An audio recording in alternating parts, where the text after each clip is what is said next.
Hello there. Welcome to the Uganda Catholic Television. It is the 18th day of March 2025. My name is Sande Gloria Aboch, and I am here to present you with Uctv News. The Forum for Democratic Change Party has rejected the results of the Kawempe North by-election, where its candidate Muchibi Sadat, aka Khalifa Aganaga, scored only 239 votes. FDC President Patrick Oboy Amuriat criticized the Electoral Commission's handling of the election, arguing that the results did not reflect the party's actual performance in the constituency. Amuriat attributed the discrepancy to poor electoral management, which he believes compromised the credibility of the process. As a result, he has threatened legal action to seek compensation for the party's election expenses. After a long and chaotic election day of 13th March 2025, which is widely believed to have been marred by gross violations of journalists' rights, voter disenfranchisement, and a total disregard for electoral laws, the Electoral Commission declared NUP candidate Elias Luyimbazi Nalukola the winner of the highly contested Kawempe North by-election.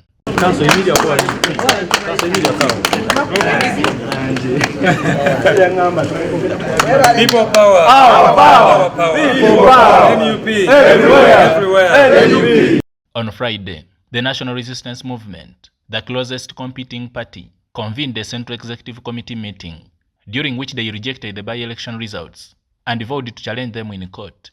The Forum for Democratic Change has not contested the National Unity Platform's victory, but has openly dismissed the Electoral Commission's results, particularly their candidate's performance, arguing that it does not accurately reflect their true performance in the Kawempe North by-election. We presented a very good candidate. We did. He was probably the best candidate in all of the candidates that we had. He bonded with all characters in the ghetto and everywhere else. And you want to convince FDC, a party of 20 years, that we, an area of the opposition where we have structures, that we got 259 votes, 39, totally impossible, totally ridiculous. It's on these grounds that Patrick Amuriat Oboy, the FDC party president, vowed to file a lawsuit against the Electoral Commission, demanding compensation for the party's electoral expenses, as he accused the commission of failing to properly manage the by-election. We shall never get to know our accurate tally in this election. The Electoral Commission must be brought to account for the terrible by-election that they should have managed better. We shall be embarking on a court process to demand costs incurred during this election exercise for our candidates. In the same vein, he advised the victorious National Unity Platform candidate, Elias Luyimbazi Nalukola, to hold off on celebrating his win, anticipating another legal battle, this time against the National Resistance Movement. They will want Nalukola not to swear in, and I think that is going to be round 2 of the fight. My friends in NUP need to be prepared for anything, and at the earliest opportunity I will be telling Chagulanye this exactly. You know, there is a lot of mischief that is brewing, and I believe that NUP should stop celebrating. They should prepare for the fight ahead of them. According to Electoral Commission, Elias Luyimbazi Nalukola of the National Unity Platform won the Kawempe North by-election with 17,764 votes.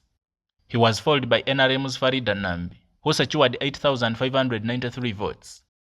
Other candidates, including Sadat Muchibi of FDC, Henry Kasach of DP, and Ismail Musitwa of People's Progressive Party, garnered significantly fewer votes, with the lowest being Engen Edward Maintum, who received only 22 votes. Joseph Kabal, UCTV News.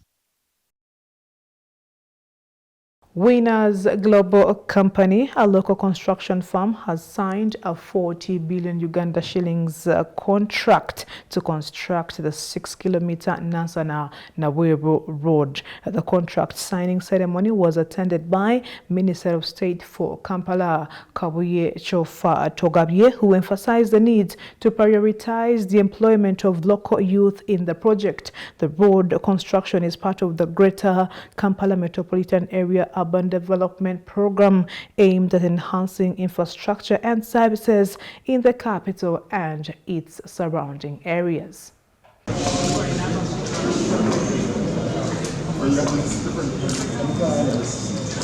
So today we are here signing another contract for Lot 5 for this specific road in Naweru, Nansana.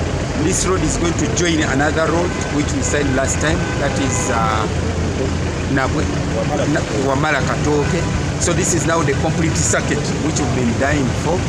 Now I congratulate Nansana municipality for achieving this. So I was very grateful to the mayor, the speaker, and all the leaders in Nansana. At least they have come up regardless of our political ideology, but on serving our people, we always work together. So I'm very happy for them.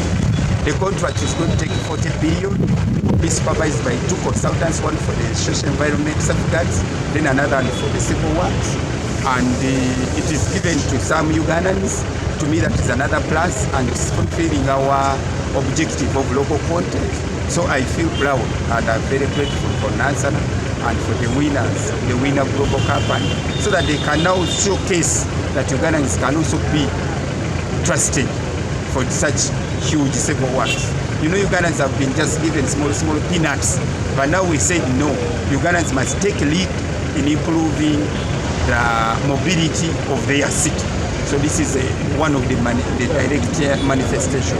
But I call upon now the youth, instead of being hoodwinked by hoodlums into politicking and doing and whatever things, now this use that energy to come and work, because the jobs are here, the providers of the jobs are here. Come and get jobs, work diligently and honestly, so that we can open up more chances for you. Once you get money in your pocket, nobody will come to pay you 20,000 and start rioting on the streets. The project's name is Breaking Nansana Naweru 1.66, New Era Naweru Katoke Ring 2 kilometers, New Era Naweru Goba 0.8 kilometers, Naweru Castle Central Ring 1.6 kilometers, and the project is under Road 5. Batakora reports, World Bank atejja kwongera ku 2%. Nawuliddeko abagala okulwana nga bagamba MDF bakola nnyo, bakola emirimu gy'abo councillors. Mulaba nange meeya mpuliriza be bakola. Either mubagoba tebakola mulimu, either tumuzinga ssente oba tubasapootinga okukola emirimu. Tugenda kisalawo leero.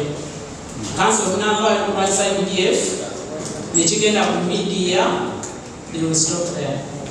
So badde mbasaba kasita bagenda otukolera ekkubo wadde bava walala naye bagenda tukolako kubo ge tunaayitamu.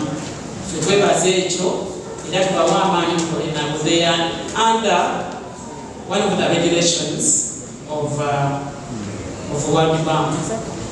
Era n'okubategeeza nti bwe bagenda okukola amakubo tujja kuteekako ne drainage kutenda okutola. Kasolo Kamponye 2 kilometers.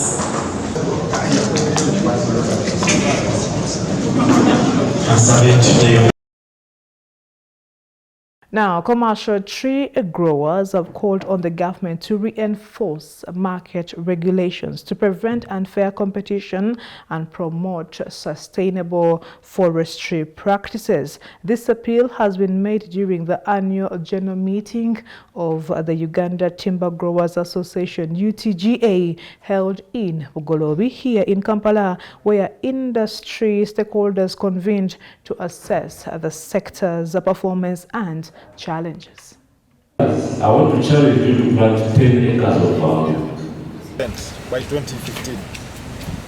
Ever since that time, another assessment was done in 2019-2020, and we had climbed to 13.4. That climb is because of the work that the commercial tree growers have done. Even if ever since now we have lost a bit, and now we are, I think the last assessment was done last year, has taken us to 12%. So you can see really that the commercial tree growers in Uganda are doing considerable work, and we are therefore partly responsible for the climb that the country has registered as far as forest recovery is concerned. So tell us about the ban. How has the ban affected you guys as the umbrella body? The year 2024 was generally not a very good year for forestry, if I may say. You may remember that we've been undergoing, there was a presidential ban on timber exports. That meant that we could only operate nationally. It also meant that everyone who was harvesting their trees could only sell their timber in Uganda. So there was an oversupply, and yet the demand remained constant. So it meant that the prices had to go down. So we had depressed prices in the market, which meant that value coming to the tree grower, therefore, was quite minimal. So therefore the ban, whereas it had good objectives, for the tree growers, it was negative. In the forestry industry as a leading private sector actor, and we think it is going to grow and grow much bigger. So I want also to encourage anyone doing tree farming and tree growing out there to come and join UTGA, because our strength is in the numbers, and we are happy to welcome any tree grower out there, or anyone who intends to invest in tree growing, because we believe it's a lucrative business. But apart from being a lucrative business, it is an intervention that contributes very well to our health as people, to the government in terms of income. So the reason we come together is to have a strong and stronger voice. So the more the numbers, the more the trees that are planted, the bigger the areas, the stronger the voice, so that we are able together to face the challenges that affect this kind of investments. So we are the voice that approaches government, a voice that influences policy, a voice that can market together, a voice that makes a huge contribution to not only us as individuals, but also to the development of the country. And it is time for Today in History.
And that's what time we had for you this Tuesday evening. I am Sunday Gloria Aboch. Do stay tuned to the Uganda Catholic Television.